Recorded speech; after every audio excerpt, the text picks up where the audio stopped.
Well, it's time that we're taking a second look, especially at the first phase of voting. Remember, 102 constituencies go up for vote on the 19th of April. A quick look.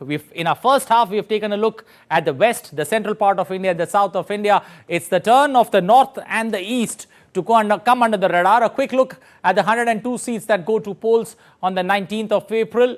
This is the map of India there, and the seats from across the country, especially the east, where majority of the seats take place. Also Tamil Nadu, another crucial state that could decide the political fate of many parties, the regional forces as well as national forces. 39 seats in Tamil Nadu. Many states in the northeast getting over in one phase. In the north, you've got Uttarakhand that gets over in the first phase of voting. Let's quickly break this into 5 zones in India and take a look at how the numbers play out. First, the north of India, you've got one seat in Udhampur that goes to the polls. Uttarakhand in one phase gets over all 5 seats here. And Uttar Pradesh, the western part of Uttar Pradesh, that goes to polls in this particular phase. There are almost 14 seats there. BJP in 2019 managed to win 9 of them. Congress not. Others, which includes the Samajwadi Party along with the BSP, that managed to pick 5 seats in the northern belt of India in 2019. Juxtapose it with 2024, the numbers change. NDA getting 9, India bloc picking up 2 seats there. Others, the BSP, again fighting on its own. 3 seats there in Uttar Pradesh that the BSP holds. And that's how the north of India looks like. A quick look now at the western part of India. Rajasthan 12 seats, Maharashtra, Vidarbha, 5 seats in Vidarbha go to the polls, 17 seats in the western part of India. And if you break that 17 seats into 2019 results throw a mixed number with the BJP holding fort. BJP picking up 16 seats from the 17 in the western part of India. 1 seat, the lone seat of Chandrapur, that came to the Congress in 2019. Flip it with 2024, break it into the 2 blocks, the NDA, the opposition bloc. NDA having 16 seats there in 2024, the opposition bloc with 1 seat in western part of India. Let's now change focus and go to the third part, the southern part of India. This is where the big battle is in phase 1 of elections. You've got Tamil Nadu, all 39 seats, 3 union territories, Puducherry, Lakshadweep, along with Andaman and Nicobar Islands, 42 seats there in the elections. This is where the big battle is going to be played out. Quickly putting the 2019 results into perspective, DMK picking up 16, the Congress picking up 10, AIADMK 1, others, the left bloc, all put together picking up those 7 seats. Juxtapose it with 2024 numbers. Clearly, this is where I said the big battle will be played out. The NDA not able to open its account. The India bloc or the opposition bloc having 41 seats. The 1 seat that's with the others, the AIADMK faction, that's once again decided to go solo in these elections. Moving to the central part of India, you've got 7 seats there. 6 seats in Madhya Pradesh, 1 seat in Chhattisgarh, the seat of Batsara goes to polls in Chhattisgarh. Chhattisgarh goes to polls in 3 phases. 7 seats here. 2019 results, 5 for the BJP, 2 for the Congress. Congress managed to retain Chindwara, that's Kamal Nath's fortress, along with the seat in Bastar. Put it into 2024 numbers, it still doesn't change. The central part of India, the NDA has 5, the Congress or the opposition bloc has 2 seats in central part of India. A final look at the eastern part, that's the most significant part of India, because many states here, the polling process would be over in this particular phase. Bihar 4, Assam 5, West Bengal 3, the 7 sisters, almost all of them would be over except for Tripura along with Manipur, that would be there in the second phase of polling. There are 22 seats in this phase if you look at the eastern part of India, and this is where another, the battle inside a battle would be played in the eastern part of India. 22 seats, BJP winning 13, the Congress winning 1, others having 8. Others, when I say the regional forces in the eastern part of India who managed to win the elections. Put it against 2024 numbers, the NDA has 21 seats against their name. The opposition bloc, 1 seat, the seat of Shillong that Vincent Pala holds. This is an interesting battle. Can the opposition bloc retain that particular seats? 101 seats, 102 seats in this elections. If you put the numbers together, the NDA bloc has 51 seats of the 102 there that they are trying to defend and capture more. The opposition bloc has 47 seats, and others holding on to the rest of the seats in this particular elections, close to 4 seats with the opposite camp. Big ticket encounters or big matchups that one would say, in these elections. Udhampur, the coming of Lal Singh into the election fray makes Udhampur a must-watch constituency, as the voter turnout begins tomorrow morning. You come down to Uttarakhand. Uttarakhand, you've got 2 seats there, the seat of Nainital, the seat of Haridwar. The seat of Nainital, Union Minister Ajay Bhatt in the election fray. You've got Prakash Joshi from the Congress. This is, many say this is one seat that could see a lot of twists and turns, but we'll have to watch. Uttarakhand's Haridwar seat has the former Chief Minister in the election fray. You've got the former Chief Minister Harish Rawat's son in the election fray. So this becomes Haridwar, the holy city of Haridwar becomes another hot ticket to watch out for. Moving to Uttar Pradesh. Uttar Pradesh, 3 big seats. Pilibhit, Jitin Prasad there in the election fray. This is a seat that Varun Gandhi held for a long time. Before that, Menka Gandhi held. But now, Jiten Prasad being handed the baton over, leading the BJP charge there. And Muzaffarnagar, Sanjeev Kumar Balyan there in the election fray against Harendra Malik from the Samajwadi Party. Remember, the Congress and the Samajwadi Party are in a coalition partnership here in this particular election. Nagina, another seat. You have Chandrasekhar Azad, and that's going to throw some interesting numbers, once the polling process begins there and once we get to the end of this particular phase of elections. Rampur, another constituency that could see a keen contest for the simple reason that the Samajwadi Party had many ifs and buts when it comes to choosing the candidate for this particular seat. There are almost 17 to 18 independent candidates from the Rampur seat, and that's why it becomes interesting. Moving to the east of India, Meghalaya, Vincent Pala, as I mentioned, the lone Congress seat in the eastern part of India. Can he retain, it's a fortress that he's managed to hold on for long.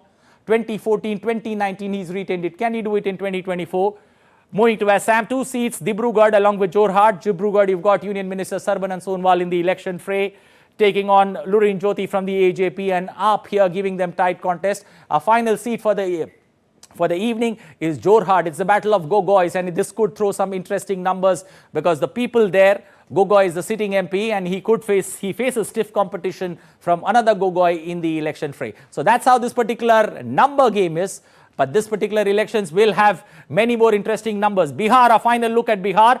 2 seats that we picked. Gaya, where you've got Jiten Ram Manjhi, the coalition partner there for the NDA in the election fray. A big battle for survival for Manjhi there. And Jamui seat, which is seen again a coalition partner get a seat. So that's how, the 12 tickets or the 12 hot seats, especially in the eastern part of India and the northern part of India that we picked together.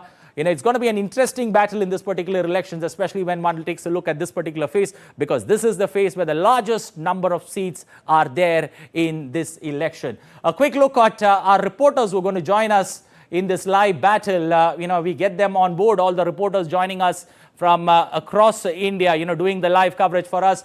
We've got Rama joining us from Udhampur. We've got Gautam joining us from the northeast, and we got our third reporter there joining us from Madhya Pradesh. Let me first come to you, Rama. Rama, looking at Udhampur, a keenly fought battle, how do you see Udhampur play out in this particular election?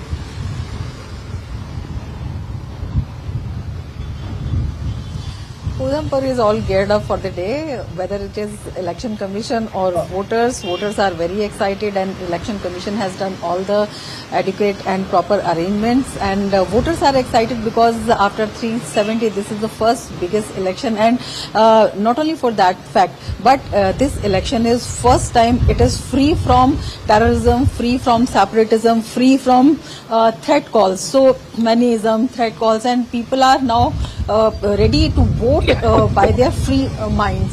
Apart from this, the election fight is very interesting this time. From BJP, Dr. Jitendra Singh is here, 2-time MP and Union Minister. From Congress, Chaudhry Lal Singh is there, and he has a very interesting history. Earlier, he won election from Congress from this seat in 2005 and 2004 and 2009. He is 3-time MLA. He first he was in Congress, then he went to BJP, and again he came back to Congress. And the way he got ticket, he just joined Congress. He got ticket. Okay, so a last minute entry that he's made into the that's politics. Why I'm explaining. Another a last-minute entry into the political ring. That's what makes it interesting. Let me go Yes, across to and Gautam. another important... Gautam has got his umbrellas on. Gautam, is it raining there? And how does the political battle, especially in the northeast, get interesting now that rains are there? And, does that dampen especially the atmosphere there, as we gear up for voting day?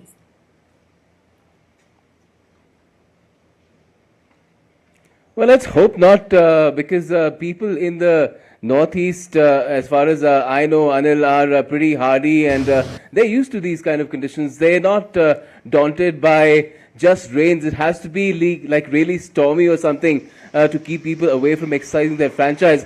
I'm in Sikkim right now, Sikkim's capital, Gangtok, and the last time round, the voting percentage was 82. And this time around, I spoke to the Chief Electoral Officer of Sikkim, D. Anandan, a short while back, and he said the aim is to bring it up to 90 plus this time around. Sikkim, of course, there's a parliamentary contest. The entire state has one Lok Sabha seat, and it's fairly keenly fought with 14 candidates. And there are two main regional parties, the SKM and the SDF, and there's BJP and Congress also in the fray. There's CAP, which is Citizens Action Party, and there are certain independent candidates in the fray as well. But more importantly, for the people of Sikkim themselves, this election is also for their 32 assembly seats, and that again is quite a bigger throw-up, because again, it's again primarily between the SKM and the SDF, and people are not willing to take bets on who will come out on top, and that will then put both the BJP and the Congress perhaps in a position, if they get any seats, to sort of dictate terms or become kingmakers. Okay. The BJP was in alliance with the ruling SKM till just a little before the elections. The alliance broke up because of certain reasons. JP Nadda was here and he assured the people that those reasons don't really come into the play. Sikkim will retain its special status come what may, and the BJP is completely committed to it. But again, that opens up the scenario for post-poll sort of adjustments and alliances. Okay, let's shift focus to the central part of India. We've got Aditya joining us from Bhopal. Aditya, give us a sense of, the spirit, the fervor there, as we approach voting day. How are things shaping up? Are the people excited, especially in that particular area, those 6 seats that go to polls in Madhya Pradesh? Anil, more than 1 crore 13 lakh voters are now geared up for voting, which will be held on tomorrow. Voting will be start on 7 onwards till 6 p.m., especially in the Balaghat area. Balaghat is a Naxal-affected area. So, Bahia, Lanji, Paraswala, these are the 3 places where voting will be end around 4 p.m. But yes, Election Commission made huge preparations for voting. More than 13,500 polling stations located by the Election Commission.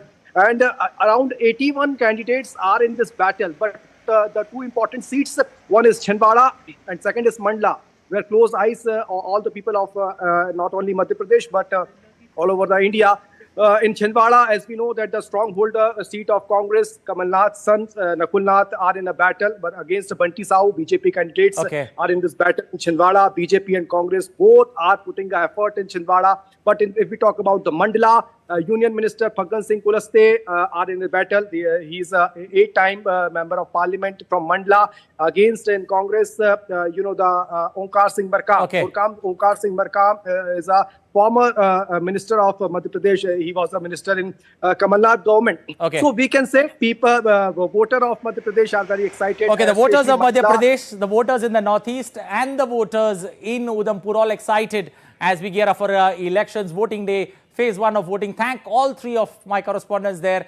Gautam Roy joining us from the northeast, Aditya from Bhopal, Rama Tyagi joining us from Udhampur for this election update on this great Indian election.